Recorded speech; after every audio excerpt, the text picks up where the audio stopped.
ऐसे प्यारे भाइयों तथा प्यारी प्यारी माताओं, प्यारे प्यारे पप्पाओं तथा प्यारे प्यारे हलवाइयों, प्यारे प्यारे कसाईयों तथा नोएडा के बाल बनाने वाले नाइयों, ये आपके सामने जो कार्यक्रम होने जा रहा है रसिया, दादरा, क्रिकेचर, कॉमिक से भरपूर आपके मनोरंजन के लिए पेश कर रहे हैं। तो लीजिए आपके सामने एक हंसने हंसाने का वाकया है।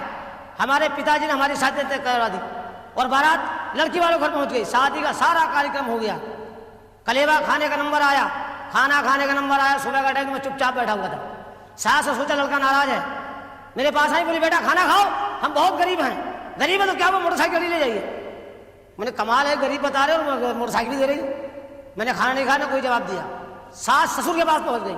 ससुर जी बड़ी बड़ी मूछ रखा के मेरे पास आ, बोले बेटा खाना खाओ। अरे गरीब है तो क्या हुआ, दरवाजे पे मारुति कार खड़ी ले जाओ। मैंने सोचा लोग पीछे पड़ गए मेरे।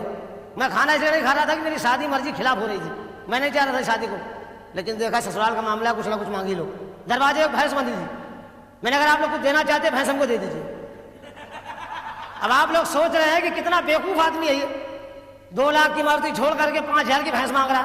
अरे भैंस से सोच के मांगी, शादी हो गई, बाल बच्चे होंगे, दूध की आवश्यकता पड़ेगी तभी भैंस काम करेगी। लेकिन साहब मामला सब उल्टा हो गया। शादी के बाद हमने इतना परिश्रम किया, इतनी मेहनत की, साल में 2 बच्चे पैदा किए, मगर साहब उस भैंस ने दूध नहीं दिया। अब बड़ा मामला गंभीर। मैंने 2-4 लोगों से पूछा, भाई आप लोग बताइए कैसे क्या हो यार, भैंस दूध कैसे देगी। बोले आप एक काम करिए, ब्राह्मण देवता के पास जाइए, उनके पास सारी समस्याओं का समाधान है। मैं गया, पंडित जी महाराज मुझे भैंस मेरी दूध नहीं दे रही है। अरे बोले चिंता की क्या बात है, चिंता मत करो, जाओ शंकर जी की पूजा करो, कोई ना कोई रास्ता निकल आएगा। मैं भागा गया शंकर जी के मंदिर, शंकर जी ऊपर चल के बैठ गया। 6 महीने तक बैठा रहा। हमने क्या बताया, प्रभु दहेज में भैंस मिली है, दूध नहीं दे रही है। शंकर जी इतना बड़ा डंडा उठा के दिया, बोले ले जाओ, जहां तुम्हारी भैंस बंधी है एक डंडा खींच के मारना, दूध देने लगेगी। उस डंडे में और यूपी के पुलिस के डंडे में कोई फर्क नहीं। अगर कोई शराबी शराब पी के आ रहा हो, सामने से सिपाही हवलदार आ जाए, अगर कहीं एक डंडा खींच दिया, सब मेरे बाप दादों ने भी नहीं पिया है, मुझे पी है।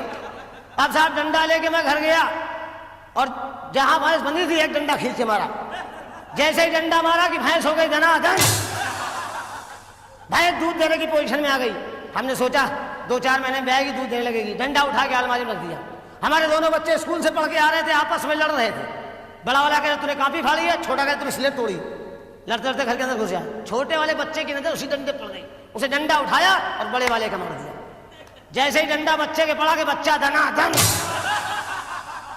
अब मामला बड़ा गंभीर। छोटे वाले गुस्सा है कि तूने बदतमीजी की, उसे डंडा छिनाया और छोटे वाले को मार दिया। और जैसे छोटे वाले का पड़ा कि वो भी धनाधन।